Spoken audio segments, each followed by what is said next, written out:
తాకట్లో ఉన్న బంగారాన్ని విడిపించి ఆ రోజున మార్కెట్ ధర కట్టి మిగిలిన డబ్బును మీకు అందిస్తుంది కొమ్మూరి గోల్డ్.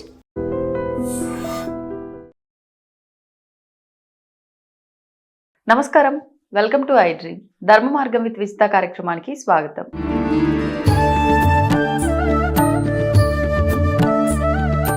నమస్కారం గురుగారు. శ్రీమాత్రే నమః. శ్రీ గురుభ్యో నమః. ఈ మధ్య కాలంలో కర్మ సిద్ధాంతం గురించి ఎక్కువగా మాట్లాడుకుంటున్నాం. అంటే ఎంత మాట్లాడుకున్నా ఇంకేదో మనకు తెలియని ఉంది ఇందులో అనే విధానం కనిపిస్తూ ఉంది. అయితే ఎక్కువగా ఒక వ్యక్తి ఏ తప్పు చేయకపోయినా ఇంట్లో వాళ్ళ ద్వారా కావచ్చు, కొలీగ్స్ ద్వారా కావచ్చు, అసలు సమాజం నుంచి కావచ్చు, అనవసరంగా మాటలు పడుతుంది. ఏందిరా నాయన, నేను ఏం చేయకున్నా ప్రతి వచ్చి నా నెత్తులనే పడుతుంది అన్నట్టుగా అయిపోతుంది సిచ్యువేషన్. అదొక మాటల విషయమనే కాదు, పెద్ద పెద్ద విషయాల వరకు కూడా దారితీస్తుంది. అయితే అలా అయినప్పుడు అది మీరు చేసిన పాప కర్మ తొలగిపోతుంది. ఈ సందర్భంగా మీరు ఆ కర్మను తగ్గించుకోవడానికి మీ ప్రయత్నం ఏం చేయకపోయినా అలా వెళ్ళిపోతుంది. మీరు తిరిగి వాళ్ళని ఒక మాట అనొద్దు, సైలెంట్ గా ఉండిపోవడమే ఉత్తమము, ఇది మీకు జరిగే ఫేవర్ అని చెప్పి. నిజంగా మనని ఒకరు అంటున్నారు అంటే అది మనకు జరుగుతున్న ఫేవరే అంటారా? తప్పనిసరిగా నాన్న. ముఖ్యంగా కర్మల్లో ప్రాప్త కర్మ, ప్రారబ్ధ కర్మ, ఈ రెండు రకాలు ఉంటాయి. మనం పూర్వజన్మ ద్వారా తీసుకొచ్చినటువంటి కర్మ ఒకటి, ఇంకోటి మనం చేసేటువంటి పని ద్వారా వచ్చేటువంటి కర్మ ఒకటి. అప్పటికప్పుడు ఇక్కడ చాలా మంది మనం ఏం చేస్తుంటామంటే మనిషి జన్మ, అవునా, ఇక్కడ జంతువున నరజన్మ దుర్లభం అనేటువంటిది ఒక శాస్త్రం నాన్న. జన్మంలోకెల్లా అతి దివ్యమైన జన్మ మానవ జన్మ. దేనికంటే ఏది తప్పో ఏది రైటో అన్ని తెలుసుకోగలిగినటువంటిది, జ్ఞాన వివేకాలు కలిగినటువంటిది జన్మ మనిషి జన్మే. మిగిలిన వాటికి అంత జ్ఞానం ఉండదు. కొన్ని రకాల జ్ఞానం తప్పితే అన్ని రకాల జ్ఞానం ఉండేది ఒక మనిషికి మాత్రమే. ఇక్కడ ఈ కర్మ సిద్ధాంతం అనేటువంటిది ఎలా ఉంటుందంటే రిఫ్లెక్షన్, ఒక మిర్రర్ లాంటిది. ఒక మాట చెప్పాలంటే ఎదురువాడు మనల్ని తిరుగుతున్నాడు కదా, అందుకనే అసలు ఇదంతా ఒక మాటలో చెప్తాను అన్న. మనం పెద్దవాళ్ళ సామెతలు ఒక్క మాటలో చెబుతా, పడ్డవాడు ఇప్పుడు చెడ్డవాడు కాదు. ఒక్క మాటలో సమాధానం దొరికిందా లేదా? వచ్చింది. అవును. అంటే ఒక్క చిన్న సామెత ఎంత గూఢార్థాన్ని లోపల దాచిపెట్టింది. అవును. పడ్డవాడు ఇప్పుడు చెడ్డవాడు కాదురా అంటారు. అవును. అవునా? ఎందుకురా ఇది చెప్పారు, పడ్డవాడికి దెబ్బలే తగులుతాయి, ఎందుకు చెడు కాదు అని ఆలోచిస్తాం, దాన్ని విమర్శించేటట్టుగా. పడడం, మాటలు పడడం. ఎదుటివాడు మనల్ని నానా రకాలుగా, ఇప్పుడు మనం చేసింది ఇంత, కానీ ఎదుటివాడు తిట్టేది ఇంత. వాడు తిట్టడం కోసమే మనతో గొడవ పెట్టుకునేవాడు కొంతమంది. నిజంగా అసలు వీడు ఎక్కడ దొరుకుతాడా, వీడిని ఎక్కడ పట్టుకొని తిప్పుదామా, వీడిని ఎక్కడ నలిపేద్దామా, నాలుగు తిట్టుదామా అంటే మనసులో ఉన్న ఎక్కసు మొత్తం బయటికి ఎక్కడ బయటికి కక్కేద్దామా అనేటువంటి ఆలోచనతో ఉండేవాడు కొంతమంది ఉంటారు. అలాగే అసలు వాడికి సంబంధం ఉండదు నాన్న. వాడిది ఎక్కడో వీడిది ఎక్కడో, వీడికి సంబంధం లేదు. అసలు భాష కూడా సంబంధం ఉండదు. కానీ వీడికి ఎక్కడో లడాయి పడుతుంది మధ్యలో నడు రోడ్డు మీద. ఇవి ఎక్కువగా దేవాలయాల దగ్గర కూడా నేను చాలా చోట్ల చూస్తుంటే చెబుతున్నా. దేవాలయాలేంటి, అసలు ఎక్కడెక్కడో రోడ్డు మీద పోతూ ఉంటాడు, ఒకడు గుద్దుతాడు, వాళ్ళిద్దరూ సామరస్యంగా కూర్చొని అరే దెబ్బ తగిలింది, సారీ స్వామి, సారీ అన్న, సరే సరే హాస్పిటల్కి వెళ్దాం పదా, నీ బండి రిపేర్ చేస్తా, ఇది మాట్లాడుతుంటాడు. ఇంకొకటి ఎవడో చేరా ఏమైందిరా అట్లా గుద్దినావు అని వీడు మాట్లాడు. అసలు వీడికి సంబంధం లేదు. అంటే వాడి కర్మని తీసుకోవడానికి వీడికి దరిద్రం బట్టి వీడు ఎక్కడికి వస్తాడు. ఓ మాట చెప్పారంటే వీడికి అసలు సంబంధమే లేదు. దెబ్బ తిన్నవాడు బాగానే ఉంటాడు, దెబ్బ కొట్టినవాడు బాగానే ఉంటాడు, వాళ్ళిద్దరు ఏదో కూర్చొని సామరస్యంగా మాట్లాడుకుంటూ ఉంటారు. మధ్యలో ఇంకొకడు వస్తాడు, అది మన ఏదో సినిమాలో ఉంటుంది, ఏరా ఆడవాళ్ళంటే ఆ టైపులో సంబంధం లేనటువంటి వ్యక్తులు వచ్చి మాట్లాడుతున్నప్పుడు అది నిజంగా కర్మ సిద్ధాంతానికి అంటే ఒక అర్థం లాంటిది నాన్న. ఇక్కడంటే సంబంధం లేదు వీడికి, ఈ విషయంలో దూరాడు. గత జన్మలో ఏదైనా సంబంధం ఉండబట్టి ఇక్కడ దూరాడు అంటారా? 100%. అందుకనే మనం జన్మ ఏదైతే ఉంటుందో పూర్వజన్మ సుకృతం అనేటువంటిది చూస్తూ ఉంటాం. కొడుకులు ఎందుకు పుడతారు, అసలు కొడుకులు ఎందుకు పుడతారో చెప్పనా నాన్న? పూర్వజన్మలో శత్రుత్వం ఉంటే ఈ జన్మలో కొడుకే పుడతాడు, లేదా పూర్వజన్మలో అప్పు ఉంటే ఈ జన్మలో తీర్చుకోవడానికి కొడుకే పుడతాడు. నిజం. పూర్వజన్మలో శత్రువు అనుకోండి, తండ్రిని ఏడిపిస్తూనే ఉంటాడు పుట్టినప్పటి చేయడు. అలాగే పూర్వజన్మలో వీళ్ళిద్దరి మధ్యలో రుణానుబంధం, రుణం ఏదైనా ఉన్నా సరే తప్పనిసరిగా అప్పు. ఇప్పుడు తండ్రి సంపాదిస్తే కొడుకు నాశనం చేసేవాడు కొంతమంది ఉంటారు. నాశనం చేయడానికే పుట్టే కొడుకులు. అవును. అదేంటి, పూర్వజన్మలో ఈ కొడుక్కి తండ్రి అప్పు ఉన్నాడు, అది తీర్చుకోవడం కోసం ఈ జన్మలో పుట్టాడు. ఇక్కడ ఇంకోటి కూడా చెప్తాను, మనుష్య జన్మే ఎత్తాల్సిన అవసరం లేదు. అదే ఇందాక నేను చెప్తుంది, మనుష్య జన్మ ఎత్తాల్సిన అవసరం లేదు. ఎన్నో జన్మల పుణ్యం చేసుకుంటే మనిషి జన్మ ఎత్తుతాం. ఎన్నో జన్మల పుణ్యం చేసుకుంటే. మరి ఈ పుణ్యం చేసుకున్నప్పుడు కష్టాలు ఎందుకు అనుభవించాలండి మనిషి జన్మ ఎత్తిన తర్వాత? కదా, దీంట్లో పాపాలు చేసినటువంటిది కూడా అనుభవించడం కోసం మనిషి జన్మ ఎత్తుతాం. చేసిన పాపాలు అనుభవించడానికి కూడా మనిషి జన్మ ఎత్తుతాం. చాలా మంది ఏంటంటే కష్టాలు వస్తుంటాయి నాన్న, అంటే పుట్టినప్పటి నుంచి కష్టాలు కష్టాలు కష్టాలు కష్టాలు, ఎప్పుడో ఒక స్టేజ్కి వెళ్ళిన తర్వాత సుఖాలు అనుభవించడం మొదలు పెడతాడు. కొంతమంది పుట్టినప్పటి నుంచి సుఖాల్లోనే ఉంటారు, ఒక స్టేజ్కి వెళ్ళిన తర్వాత మొత్తం రోడ్డు మీదకి వచ్చేసి కష్టాలను అనుభవించడం ప్రారంభిస్తాడు. ఇది ఇది ఇది కర్మ సిద్ధాంతం అంటాం మనం. ఏంటి అంటే పుట్టగానే కష్టాలు ఎక్కువ అనుభవిస్తున్నావు అంటే అనుభవిస్తున్న ప్రతి కష్టం నీ కర్మని తీరుస్తోంది, నీ కర్మ వెళ్ళిపోతూ ఉంది, రాబోయేదంతా కూడా మిగిలిన పుణ్యఫలాన్ని తర్వాత అనుభవిస్తున్నావు. లేదు, పుట్టగానే నువ్వు కోటీశ్వరుడు ఇంట్లో పుట్టావు, లేదంటే కావాల్సినవన్నీ దొరుకుతున్నాయి, మంచిగా సుఖాలు అనుభవిస్తున్నావు, నువ్వు చేసిన పుణ్యం మొత్తం తరిగిపోతూ ఉంది. సుఖాలు అనుభవిస్తున్నావు అంటే చేసిన పుణ్యం మొత్తం తరిగిపోతుంది, చివరిలో ముందుంది ముసలి పండగ. ఓకే, సో ఇది కర్మ సిద్ధాంతం. దీంతో పాటుగా మనం ఏం చేస్తున్నాం అంటే అసలు మనకు సంబంధం లేనటువంటి వ్యక్తులు కావచ్చు, మన ఇంట్లో వాళ్ళు కావచ్చు, ఇందాక మీరు అడిగినట్టుగా పూర్వజన్మ రుణానుబంధం ఉంటేనే ఈ జన్మలో ఎక్కడో చోట్ల లింక్ అవుతాం, కనెక్ట్ అవుతాం. అసలు లేకపోతే కనెక్ట్ అవ్వాల్సిన అవసరం. ఇప్పుడు ఒక మాట చెప్తాను, మీరైనా నేనైనా వీళ్ళైనా ఎవరైనా సరే పూర్వజన్మలో ఎక్కడో చోట చిన్న కనెక్షన్ ఉంటే ఆ కనెక్టివిటీ అనేది నెక్స్ట్ జన్మకి పాస్ అవుతూ ఉంటుంది. అక్కడ పాస్ అయింది, ఇక్కడ పాస్ అవుతుంది, పాస్ అవుతూ ముందుకు తీసుకెళ్తూ ఉంది. ఏదో ఒక విధంగా స్నేహరూపం కావచ్చు, ఏదైనా మన దగ్గర పనిచేసేటువంటి వాళ్ళు కావచ్చు, మనం పనిచేసేటువంటి బాసులు కావచ్చు, లేదా మన శత్రువులు కావచ్చు. శత్రువు కూడా కొన్ని సందర్భాల్లో మంచి చేసేవాళ్ళు ఉంటారు. ఇందాక మీరు చెప్పినట్టు తిట్టడం చూసారా, వాడు తిడుతున్నాడు అంటే వాడు మంచి చేస్తున్నాడే మనకు లెక్క ఎప్పుడూ కూడా. అంటే వాడు మనల్ని తిడుతున్నాడు అంటే మన కర్మను వాడు తీసుకుంటున్నాడు, అంతే కదా. దీన్ని ఒక గొప్ప దాంతో నేను అంటే కర్మ సిద్ధాంతంతో ముడి పెడతానన్న. అంటే నాకు కామాఖ్యకి వెళ్ళిన తర్వాత నాకు చాలా చోట్ల నేను విన్నాను అది. అక్కడ జంతు బలులు ఇస్తూ ఉంటారు. ఇక్కడ మన చిన్న చిన్న మేకల్ని, దున్నపోతుల్ని, ఫిష్ చేపల్ని, డక్స్, బాతులు, పావురాళ్ళు, ఇవి కూడా బలిస్తూ ఉంటారు. నేను ఫస్ట్ టైం వెళ్ళినప్పుడు నాకు బాధేసింది. అరే మన కోసం ఎందుకు చనిపోవాలి, మనకేదో కర్మ ఉంటే మన కర్మ తీరిపోవడం ఎందుకు చనిపోవాలి, అది పాపం కదా అని అనిపించింది.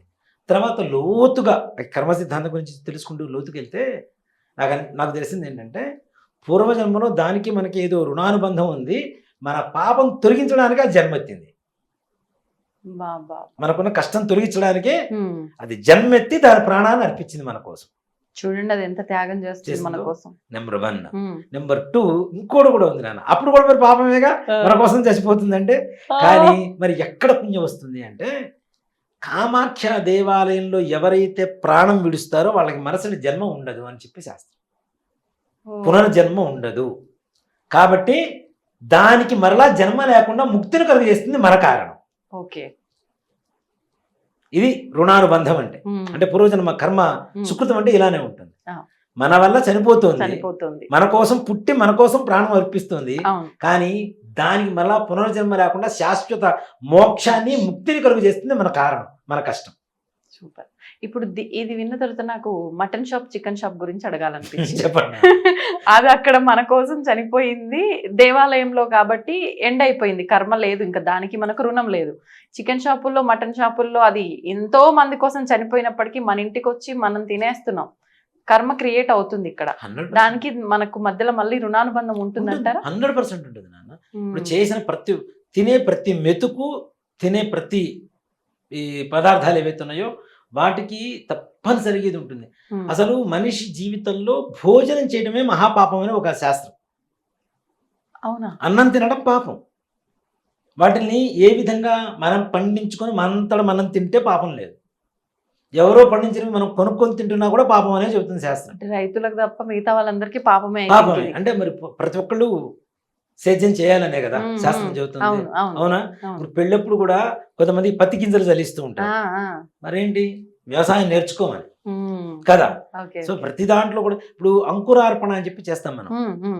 చేసినప్పుడు కూడా మట్టి ముక్కలలో పుట్టమట్టి పోసేసి నవధాన్యాలు వేస్తాం. ఇంత ఎత్తున పెరుగుతుంటాయి 16 రోజుల పండుగకి. అది కూడా వ్యవసాయమే కదా మరి. అంటే వ్యవసాయం ప్రతి ఒక్కరికి తెలిసి ఉండాలి. ఇక్కడ మనం ఏవైతే ప్రతి ఒక్కటి చేస్తున్నామో పుట్టినప్పటి నుంచి చనిపోయేంత వరకు వాటిలో ప్రతి పాపానికి తప్పనిసరిగా మనం చెల్లించాల్సిందే, మూల్యం చెల్లించాల్సిందే. ఎక్కడ చూడ రిలేషన్ గ్యారెంటీ మనకి కనెక్ట్ అవుతూనే ఉంటుంది తప్పనిసరిగా. నిజంగా మీరు చెప్పిన మటన్ షాపులు, చికెన్ షాపులు ఇవి కూడా నిజంగా అంటే ఓకే, ఇప్పుడు మనకు అక్కడ ఇస్తున్నారు, మన ధర్మం కాబట్టి మనం ఏదో అనుకూలంగా చెప్పుకుంటున్నాం. కానీ పూర్వకాలంలో కూడా జంతు బలులు ఎందుకు ఇచ్చేవాళ్ళు? పూర్వకాలంలో జంతువుల్ని మాత్రమే వాళ్ళు తినడానికి ఆహారం, వేరే ఆహారం లేదు. దేవుడికి ఏం చేస్తాం, మనం ఇంట్లో అన్నం వండుకుంటే అన్నం నైవేద్యం పెడతాం, పాయసం వండుకుంటే పాయసం నైవేద్యం పెడతాం. అప్పట్లో వాళ్ళు తినేవి అవే ఉన్నాయి కాబట్టి అవే నైవేద్యం పెట్టేవాళ్ళు. అది సంస్కృతిగా తీసుకొచ్చారు మనకి. ఇప్పుడు ఏం లేదు కదా, చక్క బియ్యం వండుకుంటున్నాం, పరమాణం వండుకుంటున్నాం, దద్దోజనం, పులిహోర, చక్కెర పొంగలి, కేసర్లు, అనేక రకాల భక్ష్యాలు భోక్ష్యాలు అన్నీ వండుకుంటున్నాం, తింటున్నాం కదా. ఇవన్నీ నైవేద్యం పెడుతున్నాం కదా. అప్పుడు అవి అక్కర్లేదనే కదా అర్థం. అవి పెట్టకూడదనే కదా, పెట్టాల్సిన అవసరం లేదనే కదా. అందుకని అది గవర్నమెంట్ కూడా మొత్తం జంతు బలుల్ని నిషేధించడం జరిగింది. సో కాబట్టి ఇక్కడ అంటే అక్కడ కామాఖ్యలో ఉన్న సంప్రదాయాన్ని మనం ఏదో గౌరవిస్తూ మాట్లాడుకున్నాం. కానీ ఒక విధంగా చెప్పాలంటే ఏదైనా సరే, ఏ జంతువులైనా సరే మన గురించి చనిపోతున్నాయి. మనం అంటే ఇప్పుడు అవసరమే వేరు, అనవసరంగా చంపడం అనేది మాంసాహారం. నిజంగా అంటే ఓ మాట చెప్పాలి అంటే ఎవరికైనా కోపం వస్తుంది. అమ్మ పాపం మొన్న గరిపాటి వారు గుడ్డు గురించే బయటపడ్డారు. అవును, మహానుభావుడు. అవునా, ఆయన చెప్పింది వేరు, ఇక్కడ జనాలకి కట్ చేసి పంపించిన వీడియోస్ వేరు. ఇప్పుడు నిజంగా తెలంగాణలో 3,24,00,000 మంది విద్యార్థులు, పేద పిల్లలు ఉన్నారు. వాళ్ళ కోసం గుడ్డు పెడుతున్నారు, భోజనం పెడుతున్నారు. కానీ ఈ సౌలభ్యాలు పొందుతున్నటువంటి వాళ్ళు ఎంతమంది ఉన్నారు? 4,64,00,000 మంది తింటున్నారు. మరి ఉన్నదేమో 3 కోట్ల చిల్లర అయితే 4 కోట్ల చిల్లర ఎట్లా తింటున్నారు మరి? ఆయన చెప్పింది ఏంటి? ఎవరికైతే అర్హత ఉందో వాళ్ళకి కలగటం లేదు, వాళ్ళకి చెందట్లేదు, మిగిలిన వాళ్ళందరూ తింటున్నారు. అదే కాదు, ఏది తీసుకున్నా, ఒక ఇల్లు తీసుకోండి, ఏదైనా ప్రభుత్వ పథకాలు అసలైన వాడికి అర్హులైనటువంటి వాళ్ళకి అందట్లేదు, అనర్హులైనటువంటి వాళ్ళకి అందుతుందని చెప్పడం ఆయన చెప్పాలనుకున్న ఉద్దేశం. అది పోయి ఒక ఆవిడేమో గుడ్డు తీసుకొని కొడతాను ఉంటుంది గుండె మీద, ఇంకొకడ అసలు నిజంగా మొదట గురువు గారు పిలిచిన వాడి వీళ్ళందరూ ఇప్పుడే గుడ్డు గురించి మాట్లాడితే ఆయన గుండు పగల కొడతారు. అసలు ఒక్కొక్కడు మాట్లాడిన మాటలు నాన్న నిజంగా నాకైతే చెప్తున్నా కదా, వాడు వచ్చి ఎదురుగా వచ్చి మాట్లాడు మీడియా అంతే. వాడికి వీడియో ఉంది కదా, వాడి దగ్గర సెల్ ఫోన్ ఉంది కదా, ఎదురుగా స్టాండ్ మీద పెట్టుకుని మాట్లాడడం, దానికి మాత్రమే వాడికి దమ్ము. ఎదురుగా వచ్చి మాట్లాడే ధైర్యం ఉండదు వీడికి. అంటే చెప్తున్నాయి దాని గురించి కాబట్టి. అంతేగాని తప్పు నాన్న. అంటే ఏదైనా మాంసాహారం అనేటువంటిది తినకూడదు అంటే ఇప్పుడు నన్ను సేమ్ ఆయనతో పాటు కట్టేస్తారు, అదే తాడికి కట్టేస్తారు. కానీ కాకపోతే తప్పుని చెప్పడం తప్పు కాదు, చెప్పకపోతేనే తప్పు అవుతుంది. మాంసాహారం తింటేనే ప్రోటీన్స్ ఉంటాయా? మొన్న చెప్పిన వీడియోలో కూడా చెప్తున్నాడు, బ్రాహ్మణికి ప్రోటీన్స్ చాలా లోపిస్తుంటాయి. మాకేం ప్రోటీన్స్ లోపిస్తుంది? చక్క బ్రహ్మాండంగా ముద్దపప్పు వేసుకొని తింటాం, బ్రహ్మాండంగా ఆవకాయ వేసుకొని. అవునా, సున్నుండలు తింటాం, వాటిలో లేవా ప్రోటీన్స్? మినుము, ఇనుము అంటారు, వాటిలో ప్రోటీన్స్ లేవా? ఇక ఓన్లీ గుడ్డులోనే ప్రోటీన్స్ ఉంటాయా? ఓన్లీ నాన్ వెజ్ లోనే ప్రోటీన్స్ ఉంటాయా? B12 లోపిస్తుంది. B12 ఎందుకు లోపిస్తుంది? వాటిని మన గ్రహాలతో సహా కంపారిజన్ చేసి చూపించగలుగుతా. ఏ గ్రహం తక్కువైతే ఏ విటమిన్ మన బాడీలో తక్కువ అవుతుంది అనేది నేను చూపించగలుగుతా. మరి అంటే ఆహారంతో సంబంధం లేదా? గ్రహాల పరిహారం చేసుకుంటే తప్పనిసరిగా నా గ్రహాలతో ఇక్కడ చూడండి లింక్ మళ్ళీ దీంట్లో కూడా నవగ్రహాలు, అవును, నవధాన్యాలు, వాటిల్లో ప్రోటీన్స్ ఉన్నాయి కదా. అవును, చూడు ఎంత గొప్ప లింక్ ఉంటుందో చూడండి. నవధాన్యాలు అవి తినటం వల్ల కూడా, ఇప్పుడు మీకు ఇష్టమైన కూరేసి పెట్టానా, మీరు నాకు ఫేవర్ అవుతారా అవరా? ఇప్పుడు నవగ్రహాలకి ఇష్టమైనటువంటి ధాన్యం వేసుకొని తింటాం, తిన్న తర్వాత ఆటోమేటిక్ గ్రహాలు కూడా మనకు ఫేవర్ అవుతాయి అవ్వవా? వాటిలో ఏంటి? గోధుమలు, ఒడ్లు అంటే బియ్యం, కందులు, పెసలు, శనగలు, అలాగే బొబ్బర్లు, నువ్వులు, అరచందలు, మినుములు, అన్ని ప్రోటీన్స్ ఇచ్చేవే కావా? మరి ఇంకేంటి? మరి గ్రహాల సంబంధం ఎక్కడ ఉండకుండా పోతుంది మనకి? అవునా, ధాన్యాలకి గ్రహాల సంబంధం ఉన్నప్పుడు ఆ గ్రహాల ఆరోగ్యానికి మనకి సంబంధం ఉంటుందా? ఉండదా? ఉంటుంది కదా. ఇంత గొప్ప విషయాన్ని మన వాళ్ళంతా కూడాను వేరేలాగా మార్చి చెప్పుకుంటున్నారు. ప్రోటీన్స్ దీంట్లోనే ఉండాల్సిన అవసరం లేదు. గుడ్డు మాంసం తినని బ్రాహ్మణులు తప్పనిసరిగా ప్రోటీన్స్ ఉంటాయి. అంత దేనికి నాన్న, నాకు ఇటీవల ఒక హెల్త్ ప్రాబ్లం వచ్చింది, అందరికి తెలిసిందే. అవునా, కరోనా వచ్చిన తర్వాత హార్ట్ ప్రాబ్లం వస్తే జరిగింది ఏంటి ఎవరికైనా? కుప్ప కూలిపోయి సెకండ్స్లో చనిపోవడం. అవును, చిన్న చిన్న వయసు వాళ్ళు ఫ్రాక్షన్ ఆఫ్ సెకండ్సే. నిజం. హీరోలతో సహా మనం చూస్తూనే ఉన్నాం. అవును. అవునా? వాళ్ళు తినే ఫుడ్ ఇంకా చాలా స్ట్రాంగ్ ఉంటుంది. ఉంటుంది. హీరోస్ తినే ఫుడ్ రోజు జిమ్కి వెళ్తుంటారు, చాలా స్ట్రాంగ్ ఫుడ్ ఉంటుంది, హెవీ ఫుడ్ ఉంటుంది, ఇది ఉంటుంది, ప్రోటీన్స్ ఏమో వాళ్ళు తీసుకునే జాగ్రత్తలు ఆడవాళ్ళు కూడా తీసుకోరు, అవును. అంత ఇది తీసుకుంటారు, ఉంటారు. కేర్ తీసుకుంటారు కదా. అలాంటిది సెప్టెంబర్ 23వ తారీఖు నాకు హార్ట్ స్ట్రోక్ వస్తే అక్టోబర్ 3వ తారీఖు వరకు నాకేం కాలేదండి. మరి ఎట్లా నాన్న? మరి తట్టుకునే బాడీలో ప్రోటీన్స్ ఉన్నట్ట లేనట్ట? ఉన్నట్టే. అవునా? అవును. సెప్టెంబర్ 23 స్ట్రోక్ వచ్చిందిట, నాకు తెలియదు. అంటే హాస్పిటల్కి వెళ్ళిన తర్వాత వాడు ఆ. అనలైజ్ చేసి చెప్పింది నాతో. ఓ. అక్టోబర్ 4వ తారీఖు నేను హాస్పిటల్ జాయిన్ అయింది నేను. అంటే 12 days. మీకేం ఇబ్బంది అనిపించలే అసలు? ఎక్కడ ఎఫెక్ట్ అవ్వలేదు? బ్రీతింగ్ ప్రాబ్లం అనిపించింది, అదే గ్యాస్ నార్మల్ గా. ఇంకా నాకు దసరా ఆ టైము అవును, హెవీ busy డ్యూటీ ఉంటారు ఉంటుంది, ఇంకా. త్రిబుల్ డ్యూటీ, గట్టి ఎప్పుడు చదవనంత గట్టిగా ఇంకా సార్ గట్టిగా మంత్రాలు చదివా గుళ్ళో కూడా, ఆ. అయినా ఏమీ అనిపించలేదు. మా కమిటీ వాడు కూడా ఏదన్నాయా అంత గట్టిగా అరుస్తామేమయ్యా గొంతు పోతుందయ్యా అని, అయినా సరే ఇంకా గట్టిగా చదివాను, నాకేం కాలా. మరి 12 రోజులు నాకేం కాలేదుగా, నా బాడీ తట్టుకుందంటే మరి నేను ఏం గుడ్డు తిన్నాను, ఏం నాన్ వెజ్ తిన్నానని. తినకుండా తట్టుకుందా లేదా? మరి తిన్న వాళ్ళందరూ బతుకున్నారా? పోనీ ఏమన్నా హార్ట్ ప్రాబ్లం వచ్చిన వాళ్ళు? అవునా? అంటే ఇవి తింటేనే ప్రోటీన్స్ వస్తాయి అనేది ఎక్కడ శాస్త్రం లేదు.